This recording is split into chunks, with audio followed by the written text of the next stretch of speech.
Pemirsa, Soka Gakkai menggaungkan isu krisis iklim melalui pameran edukasi kepada generasi muda.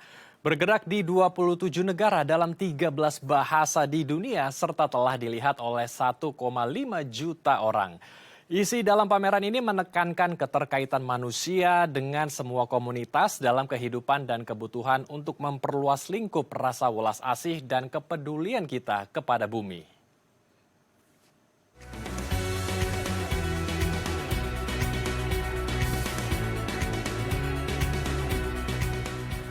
Benih-benih harapan dan tindakan yang peduli akan bumi, menyapa sekolah-sekolah untuk memberdayakan serta melibatkan pelajar, di mana pelajar menjalankan program PBB dalam pembangunan berkelanjutan. Soka Gakkai, pelopor yang merupakan organisasi keagamaan Buddha, melibatkan anggota OSIS di sekolah sebagai panitia, mulai dari ketua acara, pemandu pameran, hingga moderator. Hal ini bertujuan untuk melibatkan generasi muda dalam pembangunan menuju Indonesia Emas tahun 2045. Ada 25 panel dengan 5 isu yang menginspirasi, seperti mempelajari isu lingkungan agar memiliki nalar kritis, merenungkan keterlibatan kita pada pelestarian lingkungan, melakukan aksi nyata sebagai bentuk keseriusan mencegah perubahan iklim. Pameran ini menekankan keterhubungan kita dengan seluruh komunitas kehidupan dan kebutuhan untuk memperluas lingkup kasih sayang kita, dan juga mendorong masyarakat untuk mengatasi perasaan tidak berdaya. Juga menyoroti fakta bahwa satu individu dapat memulai perubahan positif demi bumi. Ya, untuk membahasnya lebih lanjut kita telah terhubung langsung dengan Kiki Tansil selaku Ketua dari Pemuda Soka Gakkai Indonesia. Kita langsung sapa narasumber kita. Selamat siang, Assalamualaikum Mas Kiki. Apa kabar di sana, Mas? Ya, selamat siang, Andrew. Baik-baik. Baik, sebelumnya kami juga mengapresiasi dari teman-teman Soka Gakkai Indonesia yang mengedukasi generasi muda kita agar lebih peka lagi untuk menjaga bumi kita tercinta ya. Mas Kiki, ini boleh diceritakan kegelisahan apa atau permasalahan apa yang terlintas sehingga membuat sebuah ruang edukasi untuk generasi muda kita yang membahas tentang isu iklim, Mas Kiki? Ya, jadi terima kasih atas kesempatannya dari DAE TV. Jadi kegiatan pameran edukatif kita ini sebenarnya buat pendidikan pembangunan berkelanjutan, di mana kita tahu ya kurikulum Merdeka Belajar ada P5, yaitu di situ juga salah satunya gaya hidup berkelanjutan. Jadi kita mau mengedukasi, kita mau kasih mereka terlibat dalam pembangunan berkelanjutan, di mana lewat aktivitas manusia, yaitu dimulai dari anak-anak SMP, SMA, di mana mereka punya gaya hidup berkelanjutan ini harus mereka renungkan sebagai jalan hidup gitu loh, menuju dunia yang lebih baik gitu, bumi yang lebih baik. Tujuan akhirnya adalah ingin menciptakan dunia yang lebih baik dan tentunya bumi yang layak untuk kita tinggali. Lalu sebetulnya seperti apa bentuk konkret dari kegiatan ini? Karena tadi kalau lihat di tayangan sebelumnya itu seru sekali, anak-anak bisa belajar dari berbagai macam tulisan, bahkan ada produk-produk juga ya dari limbah yang bisa didaur ulang mungkin di sana, dan ada juga ruang-ruang edukasi lainnya. Ini boleh diceritakan Mas Kiki, ada 25 panel dengan 5 isu yang menginspirasi anak-anak muda kita nih untuk bisa bersama-sama menjaga bumi. Ini ceritakan seperti apa konsepnya? Oke, jadi konsepnya pertama kita buat mereka kumpul dulu di aula. Jadi sebelumnya, seminggu sebelumnya tuh kita akan mentraining anak-anak OSIS. Jadi kita libatin anak-anak OSIS sebagai panitia inti. Jadi saya selalu bilang ke mereka, pameran ini adalah pameran mereka untuk mereka. Jadi bukannya pameran Soka Gakkai, tapi ini pameran dari mereka untuk mereka. Jadi bagaimana saya memberikan harapan, memberikan kesempatan buat mereka untuk memiliki pameran ini. Jadi kita mulai dari yang pertama, kita nonton dulu tentang Sustainable Development Goals yang programnya PBB, di mana juga Bapak Jokowi, Presiden kita juga sangat mensupport, dan Kementerian Bappenas juga yang mensukseskan SDGs ini yang menuju 2030. Nah, jadi kita nonton bersama, tentang program-program SDGs. Apa itu SDGs? Karena banyak juga sekolah yang belum ngerti nih tentang SDGs. Nah, jadi konsep pertama di sesi 1 itu kita mau buat kebersamaan dulu. Jadi mereka ada MC, mereka bikin pantun untuk memperkenalkan diri, terus mereka ada nonton SDGs, terus dibahas sama mereka. Nah, setelah itu selesai, dikemas 30 menit sampai 45 menit, ada ice breaking juga. Nah, kita langsung bagi kelompok, Kak. Jadi kita bagi kelompok karena pameran kita ada pemandunya, jadi ada OSIS yang menjelaskan isi materi pameran di panel-panel, juga kita mau bikin diskusi kelompok. Jadi ada ketua grupnya, ada moderator, ada pemandu, di mana itu kayak 2 jam itu jadi sesi yang sangat pack banget buat mereka gitu loh. Jadi mereka berenam atau berdelapan berkelompok itu dipandu sama ketua grupnya untuk diskusi dan juga masuk run through untuk dari panel 1 sampai panel terakhir. Baik. Jadi mengenalkan A sampai Z bagaimana kita bisa menjaga bumi bersama-sama, bahkan dikenalkan juga tentang SDGs ya, Sustainable Development Yes. Goals, agar mereka bisa lebih punya insight baru betapa pentingnya menjaga bumi kita tercinta untuk di masa yang akan datang. Pertanyaannya begini Mas Kiki, tapi kan untuk mengajak anak-anak beralih dari dunianya mereka yang mungkin suka serba instan ya segala macam ya, mungkin jajan juga lebih suka Yep. jajan yang instan, lebih suka menggunakan produk-produk dari tenan. Kita katakan saja menggunakan gelas plastik ya, karena mungkin mereka berpikir agak ribet nih Mas Kiki kalau membawa tumbler atau membawa alat-alat makan rumahnya kemana-mana gitu untuk berbelanja. Pendekatannya seperti apa agar bisa mengubah switching mindset anak-anak kita, Mas Kiki? Ya, jadi dari panel ini sebenarnya pertama kita mau kasih ada gambaran tentang menginspirasi, di mana kita dengan penghuni bumi, kita dengan alam itu ada saling keterkaitan. Setelah itu kita masuk tahap mempelajari, yaitu di mana mereka kan kaum intelektual ya Kak ya. Sebenarnya walaupun masih SMP, mereka udah banyak sekali mempelajari dari sosial media, dari buku, dari kelas, dari YouTube segala macamnya tentang krisis global nih. Kita mengalami krisis global, kita mengalami ancaman kelangsungan hidup, di mana sebenarnya mereka udah tahu gitu loh. Tapi lewat panel ini yang ada terus dijelaskan dengan warna-warni panel yang menarik, jadi mereka mulai serius kembali mendengarkan, oh iya benar ada sebuah krisis global, ada ancaman kelangsungan hidup.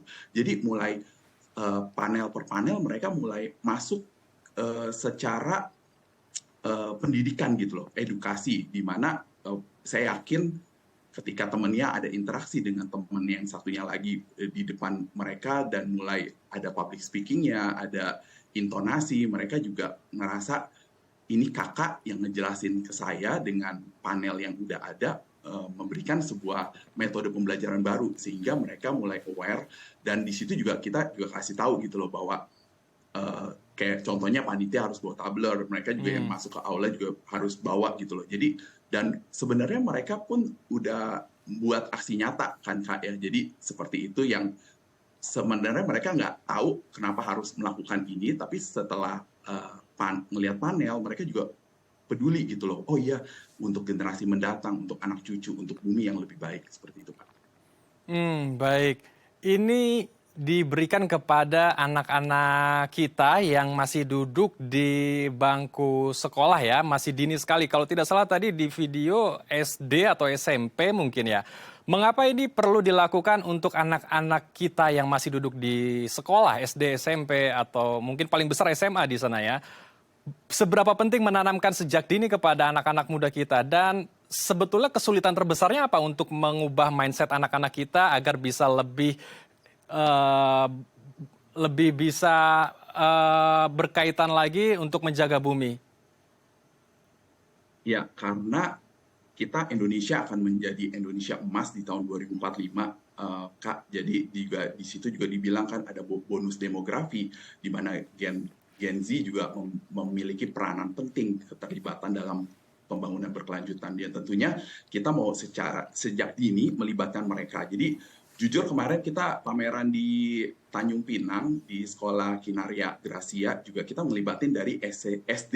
Jadi tapi luar biasa gitu loh, anak kelas 2 SD pun banyak bertanya kepada kakak-kakaknya SMP. Jadi di situ ada kayak sebuah hubungan senior dengan junior, anak-anak SMP yang menjelaskan panel kepada anak-anak SD.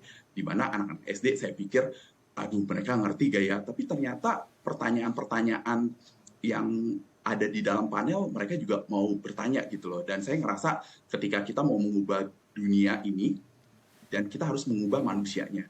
Ketika mau mengubah manusianya, harus membuatnya mereka mau berubah.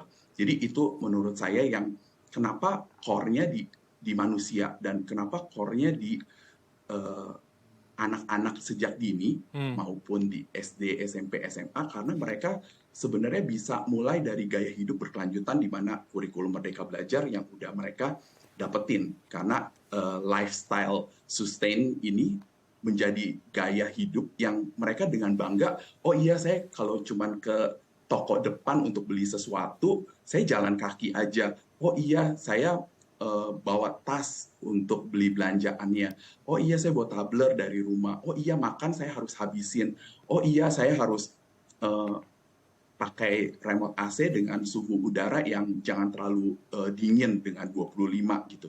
Terus oh iya saya nggak boleh pakai aerosol semprotan deodoran ataupun pewangi ruangan. Jadi dari situ mereka anggap ini adalah sebuah gaya hidup di mana lewat kontribusi aktivitas keseharian mereka merasa memiliki bahwa saya telah menjaga bumi untuk generasi mendatang gitu loh, generasi bumi yang lebih baik gitu loh. Jadi itu sih Kak, kenapa gerakan kita, saya tahu memang pameran ini agak complicated di awal, tapi memang kenapa nggak mau by Zoom, kenapa harus libatin OSIS-nya untuk terlibat, karena itu kita mau ada interaksi manusia juga, di mana juga mental health juga penting ya kayak di mana ketika ada interaksi, mereka ada diskusi, mereka ada yang menjelaskan panel, sebenarnya di situ ada muncul yang pemalu jadi berani, ada yang cuek jadi peduli, ada yang nggak kepikiran jadi kepikiran tentang lingkungan.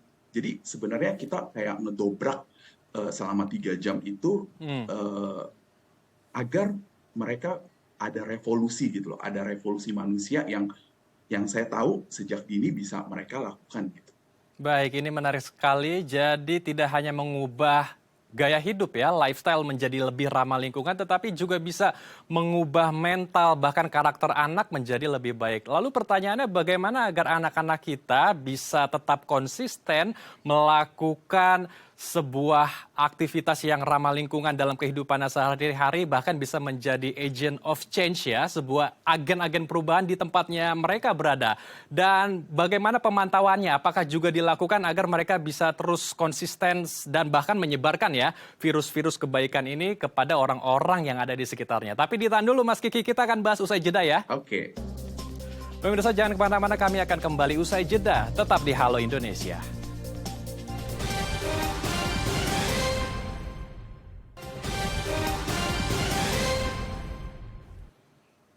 Terima kasih pemirsa, Anda masih bersama kami di Halo Indonesia. Kita akan lanjutkan diskusi hangat kita bersama dengan Mas Kiki.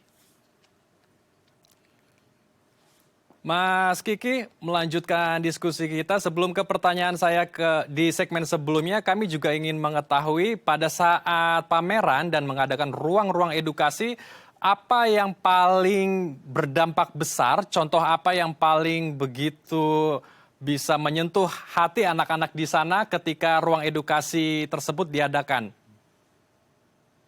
Oke, jadi metode pembelajaran kami kan kayak tadi ya kayak kita ada nonton video dulu SDGs dan kumpul bersama, ada pameran, ada diskusi kelompok, dan 3 jam itu kita memang di luar kelas Kak. Jadi metode pembelajaran ini sebenarnya anak-anak sangat menikmati dengan materi, tentunya materi pembelajaran, juga metode pembelajaran juga, karena itu membaur, kita ngelibatin antara OSIS dengan para ketua-ketua grup dengan membawa rombongannya. Jadi itu benar-benar sebuah interaksi manusia, di mana ini ada masalah global nih, kita berpikir think globally, act locally. Jadi kita bikin mereka menikmati metode pembelajarannya dengan materi yang kelihatannya isu lingkungan gitu, tapi kita kemas secara metode pembelajarannya seperti itu, Kak. Jadi dan anak-anak nggak bosan selama 3 jam. Jadi juga anak-anak juga ngerasa wah waktunya kurang dan dampaknya tentunya anak-anak mulai mulai menyadari, mulai merenungkan mereka gaya hidupnya mereka selama ini. Terus mereka juga ngerasa, oh ya, saya dilibatin loh dalam tujuan pembangunan menuju Indonesia Emas. Saya bisa loh jadi agen perubahan karena memang aksi nyata dalam kehidupan sehari-hari itu yang penting gitu loh, bukan sebuah gerakan yang besar dan mereka ngerasa saya masih kecil, saya nggak bisa apa-apa. Tapi kita mulai dari aktivitas kehidupan sehari-hari, baik di rumah maupun di sekolah, dan mereka bisa nyadari bahwa oh saya ngelakuin ini saya punya dampak loh, dan seperti itu sih Kak. Baik. Jadi mengemasnya juga dengan cara yang sederhana dan penyampaiannya juga harus yang fun ya, karena kita menyentuh Yes, anak-anak yang masih duduk di sekolah-sekolah ya. Lalu ya. bagaimana dampaknya kepada sekolah-sekolah tersebut? Karena kan untuk menjadi agent of change atau agen perubahan ini harus melakukan aktivitasnya yang ramah lingkungan tentunya secara konsisten. Apakah ada seperti sistem monitoring begitu kepada tiap-tiap sekolah yang sudah diberikan edukasi agar agent-agent of change di sekolah-sekolah ini melakukannya secara continuity atau berkesinambungan, Mas Kiki? Iya, jadi contohnya yang dari sekolah yang pernah kita hadapi, yang pertama misalnya gini Kak, Hmm, mereka ada tong sampah warna merah, kuning, hijau itu, tapi ternyata ketika itu dipilah sama siswa-siswa, tapi ternyata OB-nya jam 3 siang itu mencampur kembali dalam satu wadah dari 3 warna tong-tong itu.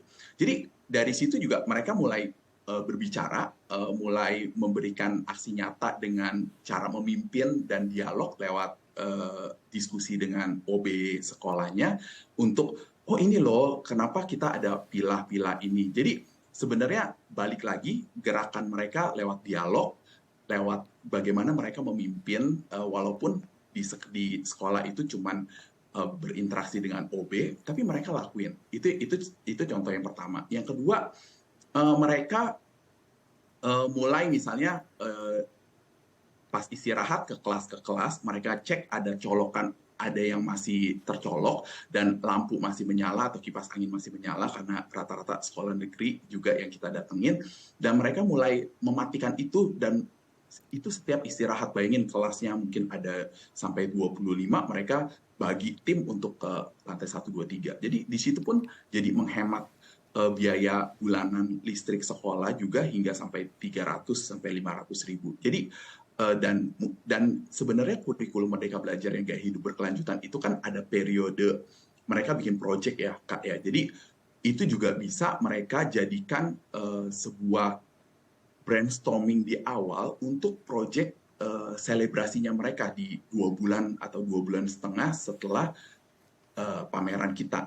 Jadi kemarin juga saya datang ke SMA Negeri 56, mereka bikin selebrasi, tentunya bikin daur ulang, mereka bikin sebuah aksi-aksi nyata yang mereka selebrasi, mereka tampilkan, mereka presentasikan kepada teman-temannya. Jadi sebenarnya pameran yang paling kita mau tuh pameran karya mereka gitu loh Kak. hmm.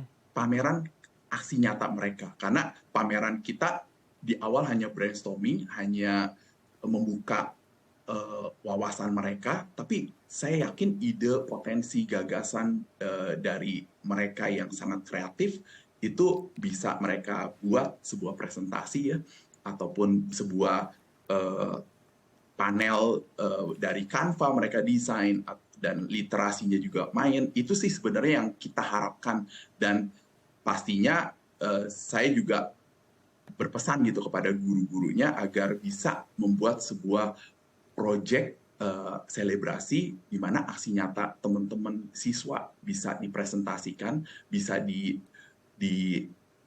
dikasih lihat gitu loh bahwa kita appreciate juga gitu. Itu aja sih Kak. Baik, kita harapkan apa yang dilakukan oleh teman-teman dari Soka Gakkai Indonesia ini bisa terus menggerakkan anak-anak kita, adik-adik kita melakukan aksi nyata dalam melakukan kegiatan yang ramah lingkungan agar bumi kita ke depan bisa terus hijau, bisa terus lestari untuk kita tinggali. Terima kasih Mas Kiki telah berbagi inspirasi bersama kami di Halo Indonesia. Salam sehat, Assalamualaikum Mas Kiki. Ya, selamat siang. Terima kasih. Pemirsa, usai jeda kami akan menyajikan tayangan inspiratif di mana ada seorang penyintas kanker yang mendonorkan darahnya untuk pulih agar bisa beraktivitas seperti sedia kala. Informasinya usai jeda, tetap di Halo Indonesia.